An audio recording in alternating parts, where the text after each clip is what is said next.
plants without paying attention to the soil, you might run into some issues over time. The soil can start to compact, which makes it harder for the plant's roots to breathe and absorb nutrients. This can cause the leaves to yellow, fall off, and in the worst case, the plant might start to wilt or even die. But don't worry, there's an easy fix. Take 20 milliliters of beer, 1 tablespoon of baking soda, and about 2 bottle caps of vinegar. Mix them together and dilute the solution in about 2 liters of water. Water your plants with this solution every 10 days or so.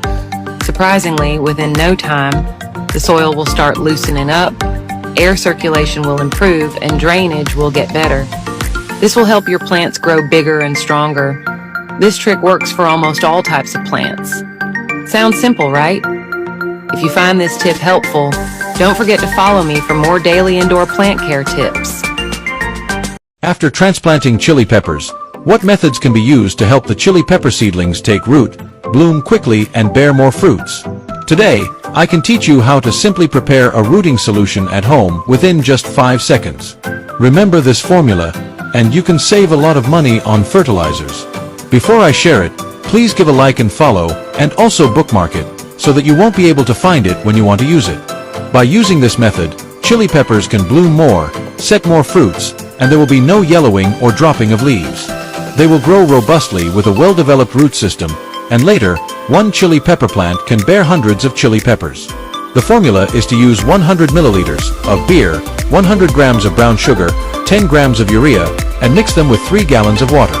Stir evenly and then use it for root irrigation. It can not only supplement the amino acids needed for the growth of chili peppers, but also effectively prevent various diseases and pests. Have you learned it?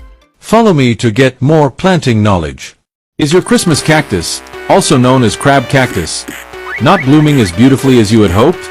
Don't worry, I've got an incredibly simple and effective trick that will definitely help you out. It's so easy to do, and I promise you'll be amazed at the results. Here's what you need to do. Take a handful of rice and place it in a cup. Then add a spoonful of baking soda and mix everything together thoroughly. Next, drop in a few drops of white vinegar and stir it well. Finally, use this mixture to water your plant. Trust me, you'll be blown away by how quickly those gorgeous flowers start blooming. If you're worried that you might forget this trick later, be sure to like and save this video so you can easily come back to it whenever you need a reminder. If you love indoor gardening as much as I do, be sure to hit that follow button. I share daily tips and tricks to help your indoor plants grow strong, healthy, and beautiful. From simple plant care hacks to troubleshooting common issues, I've got you covered. Today I will teach you how to grow wallflowers with sugar. 1. Sugar plus milk is a rooting agent, can make plants grow roots. 2. Sugar plus water is the nutrient solution, make leaves green. 3. Sugar plus white vinegar is vitality, can make plants sprout. 4. Sugar plus beer is flowering fertilizer, can make plants bloom in pots. Please like and follow.